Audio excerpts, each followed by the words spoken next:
What's up, everybody? Happy Thursday. Hope all you're having a great day so far. Getting into this episode of GH. Listen, Liz definitely needs to face what's going on, like the past traumas with her parents. I do agree with Finn on that. I feel like the part where I don't agree with Finn is him meddling in it. You know what I'm saying? Like him trying to force her to face it. You know what I'm saying? I understand it's hard for him to just sit back and not do nothing. I get it, but if that's what she wants you to do and she's now basically threatening your relationship, fall back. You know, even his dad was like, "You really just gonna disregard what she want?" like, and he just basically saying like, "Oh well, it's hard for me to sit back." I get that, but now he talking about, "Oh, I'm gonna have to do something." So now he's still gonna meddle. Like he just feel like, you know what, I still gotta do something even at the threat of our relationship being over, because he just can't sit back. I mean, if that's a risk he want to take, then okay. Um, but Liz definitely needs help. Like every time somebody brings up her parents, she snaps. Um, she pretty much snapped on Scott. You know, when he mentioned it, and you know she kind of was in this trance like look. You know, she had this look on her face like she was in a trance. And she apologized to him and stuff like that. She just, you know, hate when people get into her business when it regards her family. And Scott pretty much told her, like, listen, if you don't ever want to see or talk to your parents again, that's on you. But don't cut the rest of us out, you know, that care about you. And I totally get that. You know, I agree with Scott on that. But she did have this flash of memory, I guess, when she was younger. And she was talking to some woman or something like that, telling her to stay away from her father. I wonder what that was about. Like, was her dad cheating? Like, what was that about? What was that memory about? And then she just broke that glass in her hand. Like, it made her that angry. That's when you know you mad as fuck. When you could just break some glass in your hand or something, and now her hand all bleeding. That's when you know you mad as shit. Um, I wonder what that was about. Like, she really does need to address her past issues. Like, she really does. I think that's kind of what happened to Luke. Like, you know, he never addressed the past with his parents, and it just festered all those years. And that's why he was acting the way that he was acting the last time he was on. And then he finally faced it. I think she needs to do the same thing. Um, so anyway, moving on from that, I actually enjoyed the scenes with Chase and BLQ and Leo and Olivia and Ned. They were trying to find his look, like his alter ego look. Um, None of those looks were working. None of them were working.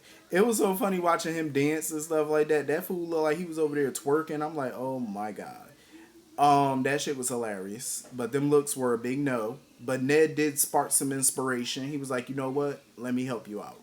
So, you know, he pulled out some of his, you know, good looks, his good Eddie Main stuff, some of his, you know, old stuff. It looked nice. It looked good on Chase. You know what I'm saying? It definitely did. I totally understand where, you know, Ned is coming from with this whole Link situation. Like, I understand BLQ wants him to support her, but it's like, I agree with Ned. Like, this could blow up in your face. You know, but Ned was like, shit, you grown. At the end of the day, BLQ is grown, so all he could do is sit back and do what she asks, which is support her. What else can you do? You know, you can't fight all her battles. So if it blows up in her face, just be there to support her. And I'm glad, speaking of support, I'm happy, you know, at how supportive Gregory is of Chase's potential new career as this pop star, rock star, whatever he's going to be. You know, Gregory is very supportive of it. You know, he was like, listen, you my son, I support whatever you do. And he also, you know, wanted to give his son some money. Because it doesn't look like he's going to get back on the PCPD anytime soon, especially with that review board. Um, and, you know, I respect the fact that Chase is too proud to take money from his father. But he should be grateful and happy that you have, you know, family members who are in a financial position that can help you. But I understand about being proud. But, you know, that's why Gregory was like, listen, don't take it as a gift or me handing you anything. Take it as a loan. That way you can pay me back if you want. You know what I'm saying? Shit, you can pay it back. Um, I totally agree with that. You know, shit, take the money because you're gonna need it. You know, you don't know when your next check is coming. You gotta pay your rent, so you know, take the cash. I'm just saying. You know, that's a beautiful thing when you got family to lean on that can help you. Even though it's hard to ask family for help sometimes, it's good to have them. Um, so anyway, Anna is like literally using any and everybody she can to get the goods on Victor and Valentine at this point. Like she want to know what the hell Valentine up to. And Martin done fled the town. Martin done got the hell up out of Port Charles. And, you know, now she want Lucy basically to be his proxy. Since Lucy works with Valentine at Deception, she was like, well, I need you to get some info.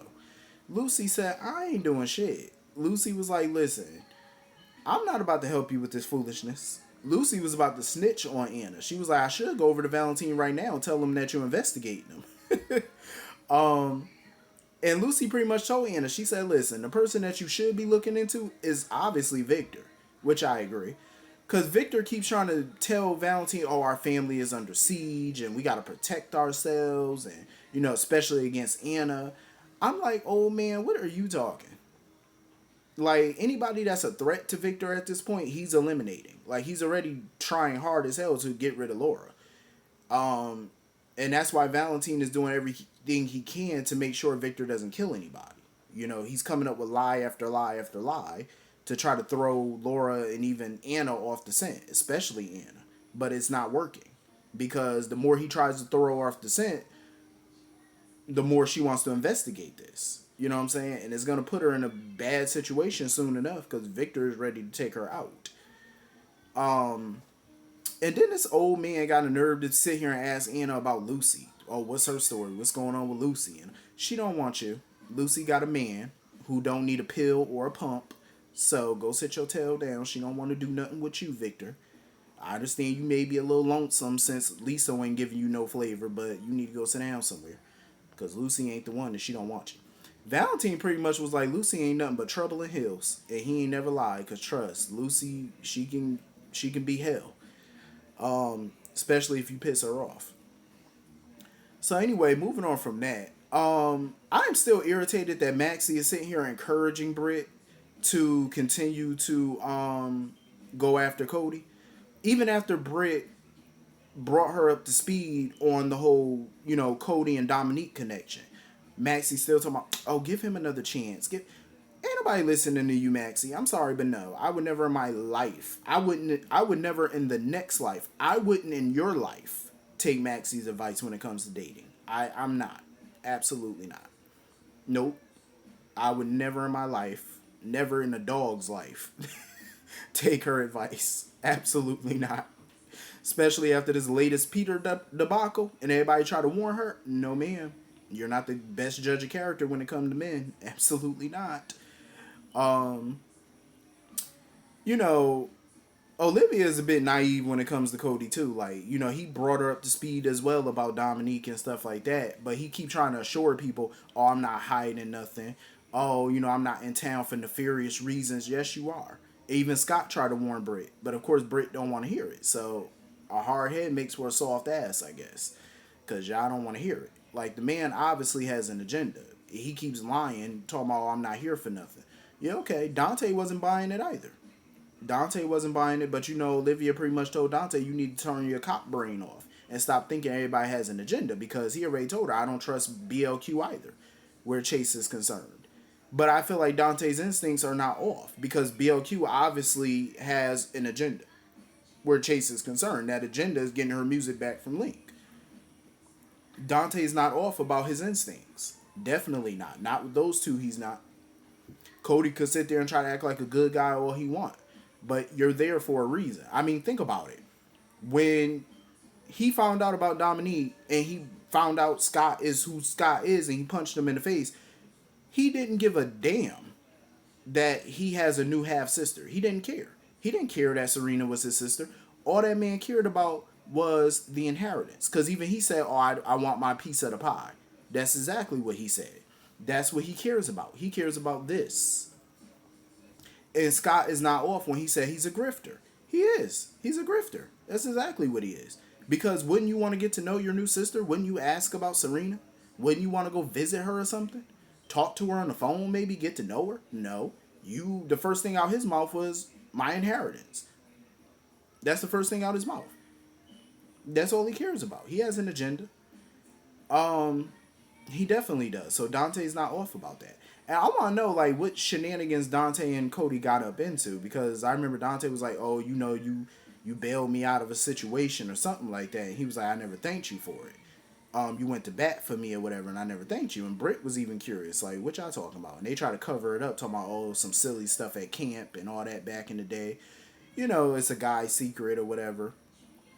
Cody is nefarious. He definitely is. He's somebody that I wouldn't trust. And Britt shouldn't trust him because he's definitely up to something. He's there for a reason. He could spin it how he want to spin it, but you're there. Um, so Scotty had to bring Lucy up to speed about Cody and Dominique and all that stuff. He had to bring her up to speed on it. My thing is also, I just want to bring this up real quick again, but them damn Quartermain stables are too nice to be stables. I'm just saying that look like a whole damn condo up in here. Like they got horses living better than people. I'm just saying the horses live better than people. Um, but yeah, Dante. I mean, he need to trust his instincts. To hell with what his mother talking about. Trust your gut. If you feel like something ain't right with Cody, go with it. Investigate it even if you have to, but something ain't right with the boy. I'm just saying. It's not. He's there for nefarious reasons, and Dante needs to get to the bottom of it.